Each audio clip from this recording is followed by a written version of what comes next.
Yarn. Yarn 18. Stammer. Put yourself in this situation. You have to make an important phone call. The person answers. Hello? You have your introductory line ready in your head. You've even practiced it out loud. Hello? But nothing is coming out of your mouth. You can't get the words out. Is anyone there? You start to panic. You try your hardest to force any words out. Something, anything will do. I can hear you breathing. But you just can't. Okay, whatever. This can be one of the many simple interactions that turns into a nightmare for anyone with a stammer. This is one of my closest friends, Dermot. The Americans say stutter, we say stammer. I've known him for over 20 years. He has a stammer. He's had one as long as I've known him. Like most people, I didn't take much notice of it. After all, everyone stumbles over words sometimes, don't they? What's the big deal? I certainly didn't think about what was happening behind the stammer. The thoughts, the anxiety, and the tricks being employed under the surface of what most would consider a minor blip in someone's speech. So today, Dermot is going to tell us about the secret war he wages every time he speaks. So what exactly is a stammer? Technically speaking, stammering is three different types of disrupted speech. Classically, the kind of, what was the name of this stammering Looney Tune? Was it Porky Pig? It was, wasn't it? He had a repeating stammer. Is there repetition? The second one would be what you would call prolonged sounds. It might be easier. And then the last one, and what I would call the worst one, or the most difficult one socially, is called the block. The block. Dermot. It just means all tone and all vocal amplification just goes silent, and you get stuck in the middle of a word, and there's silence that fills it in, and that silence can be tremendously traumatizing if you're not ready for it, or if you don't accept it, I suppose. Yeah. Because it tends, if you don't accept it, you fight against it, and when you fight against it, it gets worse. All three of those happen to me. Probably the repeating one is the less common one. The blocking one is a big one for like my name and stuff like that. The blocking one is really, like I said, it's the one that people will look at you and go, why are you suddenly mute? Like, when you're repeating or when you're prolonging a sound, it's not so bad or it's not so awkward because you're clearly stammering. But with a block, it's like, what? Why aren't you making sound? The reason you struggle to say your name so much is because it's something you can't avoid. So nearly every other word in the English language can be interchanged with another word, except for your name. Although I have met people who use different names because they couldn't say their own names. I was on a stammering course once, and a woman told us her name was Anna, and we were calling her Anna for about 3 days, and then we all went off and learned a lot from the course, and then we all came back about 6 months later, and we said, "Hey Anna," and she goes, "My name's actually Saoirse." I couldn't say it. Yeah. So yeah, that's just an idea of like people can get into real difficulty with this. Like, How does stammering first develop? It must begin at a very early age. a lot of people can trace it back to like a beating they got off a teacher or something like that. You know, like the older people, they often talk about the nuns or the priests or something hitting them a few smacks, and ever since then their speech is disrupted. Nobody really knows what causes it. Generally they say 1 in every 100 people has a stammering complex, as I call it. There's people say every now and again in the kind of stammering world, it's genetic, it's to do with your genes, and apparently there's some genetic research that has shown that, but I don't think it's definitive. Cue somebody hearing this and saying, it's in the... I mean, The genetic thing for me is, okay, it could be genetic, but why, like, in my massive extended family, does nobody else have it? Like, so the whole genetic thing kind of, I'm not so sure about that. Having said that, it is pretty common for stammering parents to have stammering children. But I think that could be nurture in terms of their growing up in it, like. Let's go back to Dermot's own story. What's his first memory of stammering? I don't remember. I only know that when I look at videotapes of myself, my family, for whatever reason, has quite a good archive of footage from when I was very young. And I was stammering age 4 or 5. I wouldn't say severely, but noticeably. You mustn't shout it. Sing in your good voice. Sing in your good voice. Sing a proper song.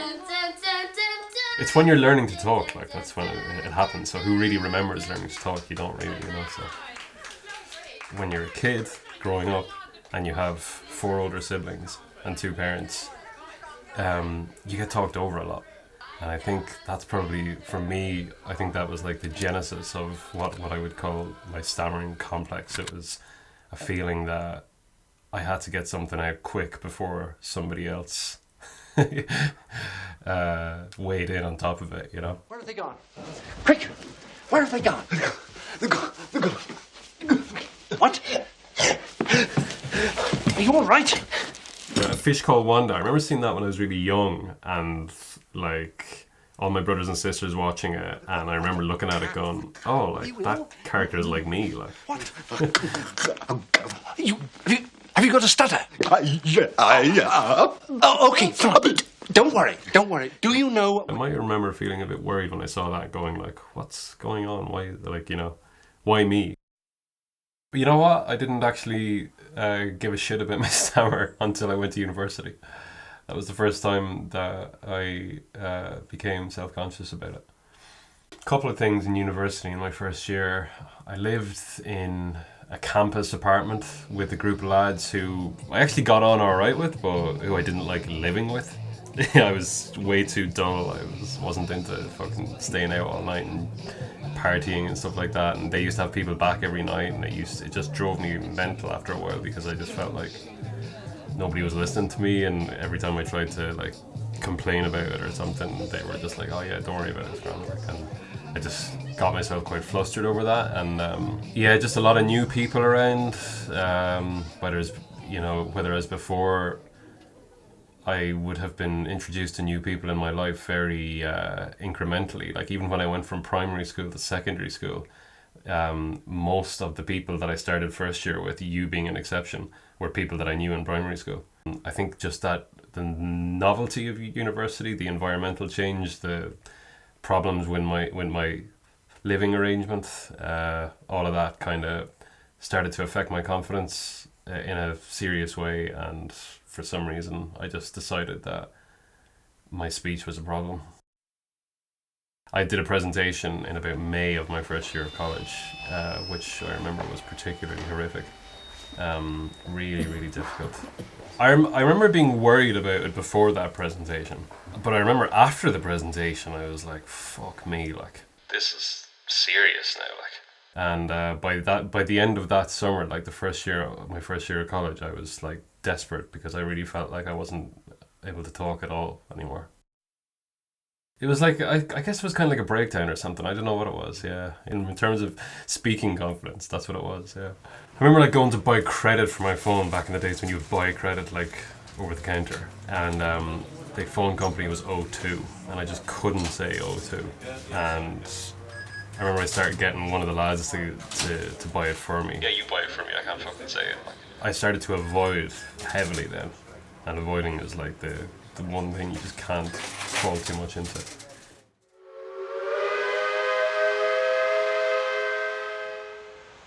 I'd say the lowest point was that summer of first year in college. I went to work in a factory, and I had another woeful experience there with my speech. I had to ring up to get a lift home off this guy. I used to work in the same place as my dad. He was in the offices, I was on the factory floor. And my dad couldn't bring me home that day. So he told me to ring X. And I rang X, and I tried to identify myself, and I couldn't. And I pretended to X that there was a problem with the line, because I was so embarrassed by not being able to say my name. And X, I think looking back at it, X knew exactly what was happening, but he didn't know how to Sorry, the communicate phone, I can't to really me hear that you. it was alright. Sorry, I think there's something wrong with the line. No, it's Yeah, that was really shit. That was desperate. The block stammer feels twice as long to the stammerer than it does to the listener.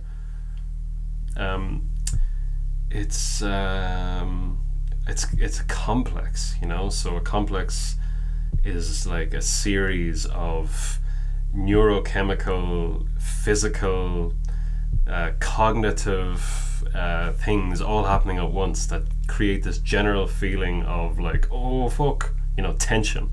And experiencing that is quite something, and it's difficult to be able to, I can't kind of translate it from there into this moment now, because yeah, it is a little bit like a panic attack, I would say.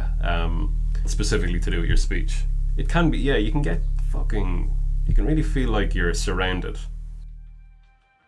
I remember I was in getting fitted out for my Deb suit, and your man asked me my name, and I struggled to say my name with a block, you know, so I went silent.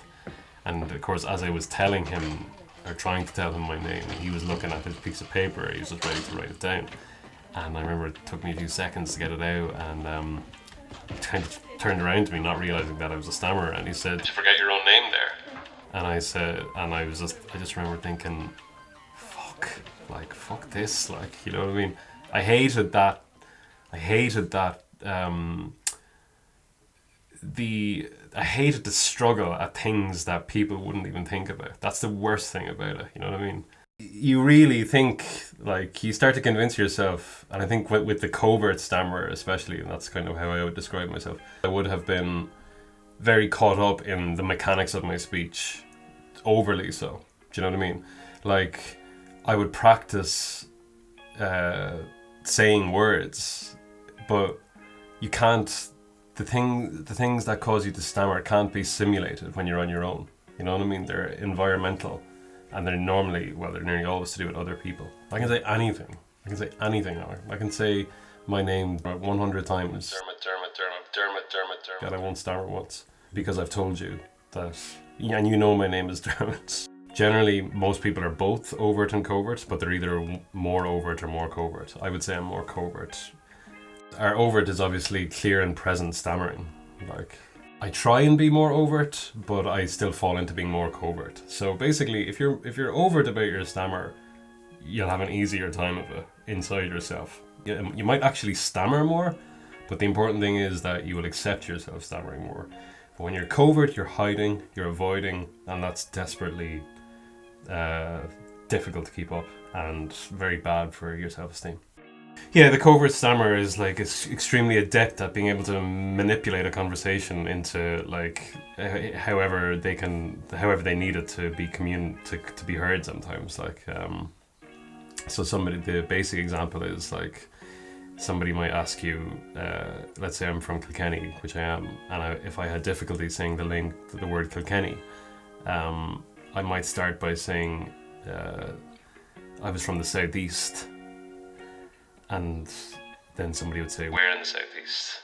Oh, just maybe just beside Tipperary. Yeah, like not Tipperary or not Wexford, not Carlow, but Kilkenny. Yeah, Kilkenny. I'm from Kilkenny. Once they say Kilkenny, I can say Kilkenny. That's the thing. That's the madness. Like, the insanity is that you would rather be ridiculously weird like that. But you'd rather come across like that than be a stammerer. Like, then, oh no, like the worst thing that could happen is that you could see me struggling to say a word. That's just not good enough. Like, Dermot is 19 at this point. He's after finishing his first year in college, but he's at rock bottom with his confidence in his speech. So what does he do? yeah, so I told my mum that I was really struggling, as all vulnerable men do. And she came across the Maguire program. So the Maguire program, I went on the Maguire program, and that was an experience. And that was my first understanding of, oh, like, this isn't just me. Like, so there was definitely a relief in the sheer communion of it. You know what I mean? That I wasn't totally on my own. It's like you're in the army or something, the way they break you down and build you back up. Like, that's essentially what they're doing. And I think it's kind of ultimately I found it kind of harmful to me in that way. I was only 19, you know, there's a lot going on with a 19-year-old about, you know, their sense of self and all that. So the general idea of the Maguire program is that you're an athlete and speaking is a sport, and you better get fit if you want to be able to speak properly. And here's how you get fit. And you better be the best speaker you can be, because it's not about being a non-stammering speaker, it's about being an eloquent speaker, you know, eloquence, or I can't remember. They had all these mantras. They breathing, everything was about breathing. They would say, it's all about speaking with a costal breath. So you breathe from something like you breathe from your costal diaphragm as opposed to your normal diaphragm. I can't remember exactly, to be honest with you. Now I think it's all pseudoscience, but it's kind of placebo, and it does work. But it only works for so long, and it works really well when you're on the Maguire course. Like, you'll come into massive fluency that you never thought you'd have. In fact, but having said that, they do push you out on the street, and they do encourage you to interact with Joe Public, like asking people what time it is, and like. But as soon as you're away from it and you're back in your real world, as so to speak, it really starts to crumble. And I think it's because, you know, they used to always say in Maguire, oh, we can only help you with your speech. We can only help you with your speech. That's all we can help you with. But, like, the point is for me that, like, stammering is only, self-consciousness over stammering is only a manifestation of deeper self-esteem. It's all about speaking in technique, you know what I mean? That's all they wanted you to do, was speak in technique. And, you know, that's great and all that, but it's not you. Like, it's like you barely sleeping or anything. It was like, have you up really early, and you weren't allowed to talk to anyone, and apart from Maguire people and all this. Like, I remember meeting up with Dermot during this period while he was on the Maguire program. My first thought was, why is he speaking like a robot? I asked him at the time, did he honestly think that this was better than the way he spoke before? they told you that if somebody questions you too much about how you're speaking, then you're better off not having those people in your life.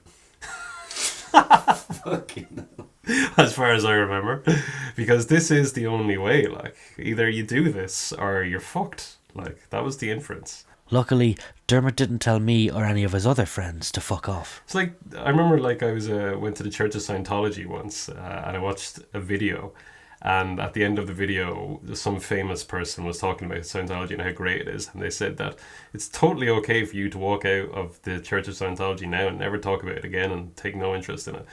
You could do that. You could go and throw yourself off a bridge, and that's exactly how I felt like Maguire program was. And I remember feeling really, really bad about myself for not being able to keep it up, a really intense guilt.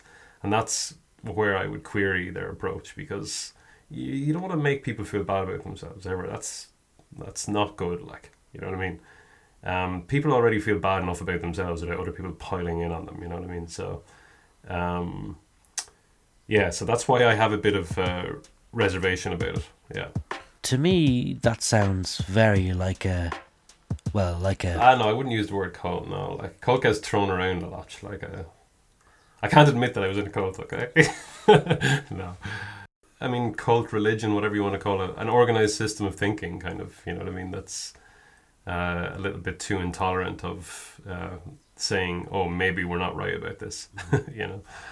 I remember I was about 3 months after being on the Maguire program. I had a lot of fluency and things were going really well. And I felt like I was kind of on top of it. And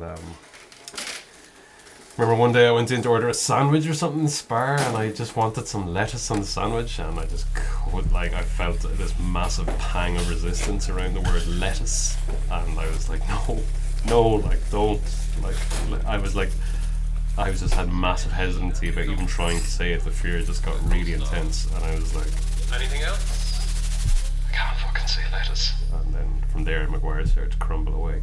Now, like, Maguire would tell you, like, well, you should have done this and this and that, and that's true. I should have, probably, by their code, but I just think for me, their whole emphasis was on the kind of surface and not deep enough. But that's not easy. Like, that's tricky. Like, because stammering is still very mysterious, I think. Yeah, I don't want to talk too much shit about Maguire because, look, it works for some people. So yeah, each to their own. but don't try and tell me that it's the only way, because it's not. After I came out of college and I was like, finished my master's, and I really wasn't doing much. I was kind of, it was like height of like economic recession and all that, and there was no jobs to be had anywhere, and you know, even if there was, I probably wouldn't have wanted one anyway, because I just didn't really feel good in myself. And so I decided then that I would sort the stammer out once and for all. That needed to be taken care of. So what did he do? Well, he went on another course, of course. And this one was a lot more gentle, I would say. This was run by a guy called Patrick Kelly. They ran a program in the HSE, or the health service, for years.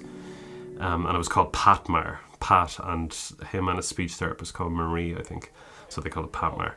And it was a HSE course for stammerers, and it was actually really good. So Patrick was a stammerer himself, as all Maguire people were, by the way, I have to say that. He's the guy who told me to think a little more fundamentally about my, how I felt in myself. He's the guy who really told me the benefit of voluntary stammering. It was just altogether much. Oh yeah, and you would be like you would have a few drinks and stuff in the evening. It was just much more relaxed, and it was more real life. Basically, what they were saying is, your problem, your difficulty accepting your stammer probably has something to do with other things in your life. Do you know what I mean? So that's all they were saying, and that's 100% true. Voluntary stammering is stammering on purpose, and the idea behind stammering on purpose is to reverse your habit of trying to control and of trying to hide and trying to conceal. So the covert stammer is trying to conceal stammering at all costs. Voluntary stammering deliberately reverses that and asks that you demonstrate, advertise, and be open about stammering in your speech, to the extent that you stammer when you don't actually stammer. As in, like, if I had never met you before and I was sitting down with you now and we weren't going to talk about stammering, we were going to talk about something else, but I was nervous, I might like to demonstrate to you that I had a stammer straight away before I said anything else. So I might do that by saying, yeah, I took the bus over here. You know what I mean? That repeat stammer there was clear and present and was deliberate for me to show you, just to let you know I have a stammer. You know what I mean? Instead of talking about it, instead of going into it, just demonstrate it. Show, not tell. That's what I always say. And that's really powerful. It's really powerful, and it can be incredibly liberating, because it's taking that self-consciousness and it's saying, yeah, I'm self-conscious, but I don't need to be self-conscious. I don't need to hide this. In fact, if I open up about it, it's better. Dermot's first full-time job out of college no doubt surprised some people.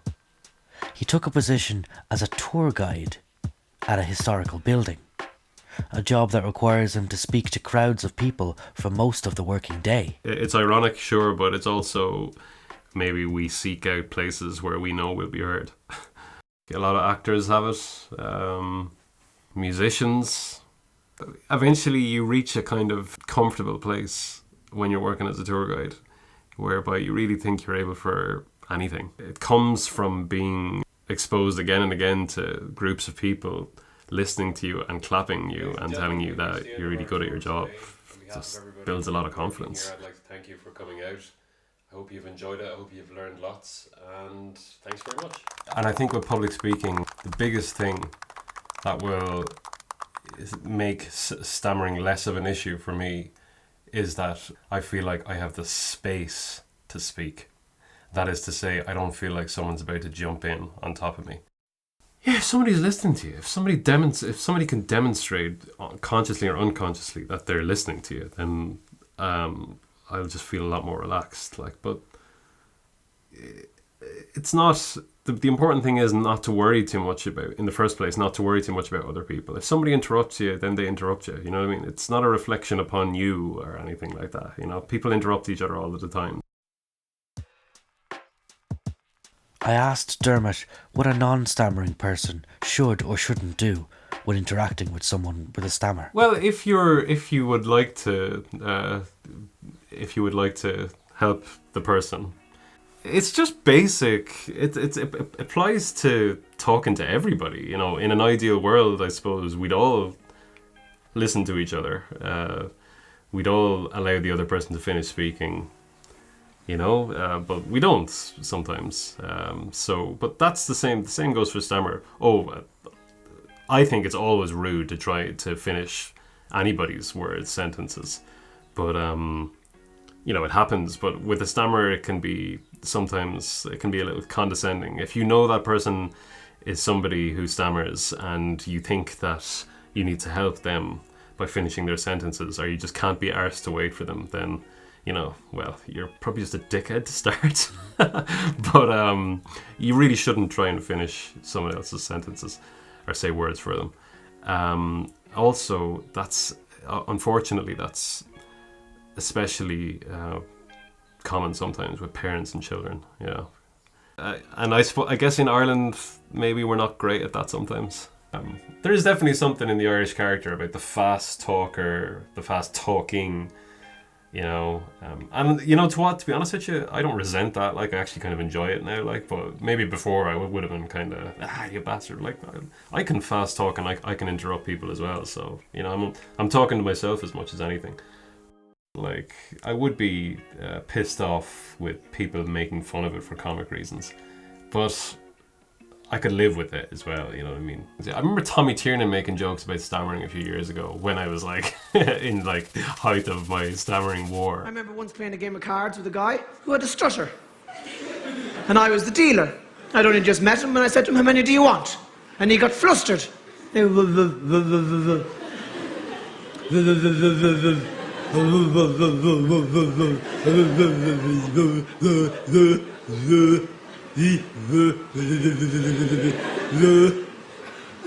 knew how many he wanted, but I was roasting the fucker. Sometimes, like, honestly, sometimes it is kind of funny, like, you know what I mean? I remember once I was with a friend of mine in Kilkenny, and we were doing, like, messing around with a quiz or something. One of my other friends was asking us questions, and we were both trying to jump in with the answer first. And that kind of time pressure would really kind of exacerbate the disruption to your speech. So like the first guy had asked a question, I would try to start to answer. I would start to say and to stammer on the word that was the answer. But while I was doing that, the other guy could kind of decipher what I was trying to say and then like try and say it before I got to finish it off. And he did it about 3 or 4 times. And when like the third or fourth time he did it, I was like, "You're not allowed to fucking steal my answers from my stammering." And we all just burst out laughing because it was hilarious, like, you know. And I suppose, like, you know, when you get to that stage, you kind of know that, you know, you're going to be all right with it. Like, it's not a big deal. Like, what really annoys me is when people go, "Man, you're cured. Like, you don't have a stammer anymore." I'm like, fuck you, you're cured. Like, what's happening there is they saw me at a point when I wasn't so comfortable with it, and there was a clear difference in how I was speaking then to how I'm speaking now. But I guess this is like the frustrating thing from Stammer's point of view is the general lack of awareness within the population about stammering, and one of the facts of the matter is there's no cure for it. Like, you know what I mean? If you're born with it, you're probably going to die with it. So, and it also, when they say, "Man, you're cured," or whatever, they kind of imply that there was something wrong with you back when. And I haven't said that there kind of was something wrong with you, but what was wrong with you is that you were worrying about it so much, and that was actually creating more stammering.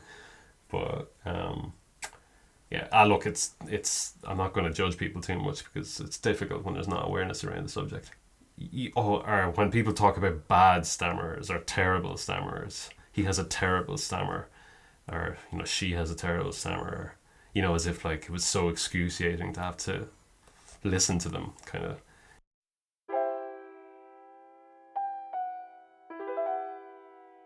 as I speak to you today, I feel like I'm at like I'm at my optimum level of not caring about stammering. You know what I mean? Because it's just you and me here. So like stammering as on the list of things that I have to worry about is like way down at the moment. So, you know, send me to a house party where I only know one other person and there's 30 other people there, a wedding. You know, whoop, it's going right back up to the top. It's just, yeah.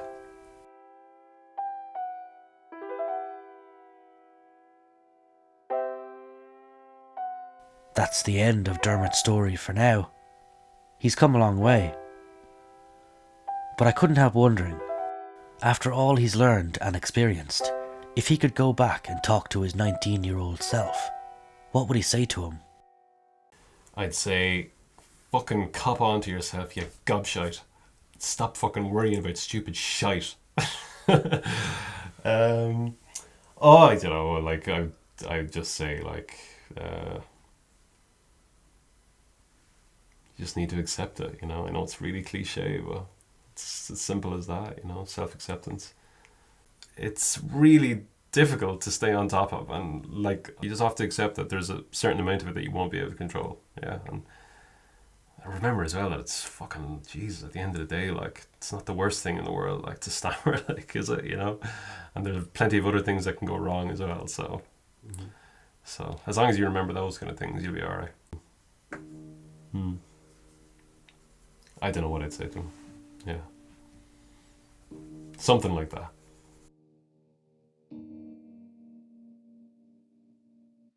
This has been a story for yarnpodcast.com. Produced by John Roche and Dermot.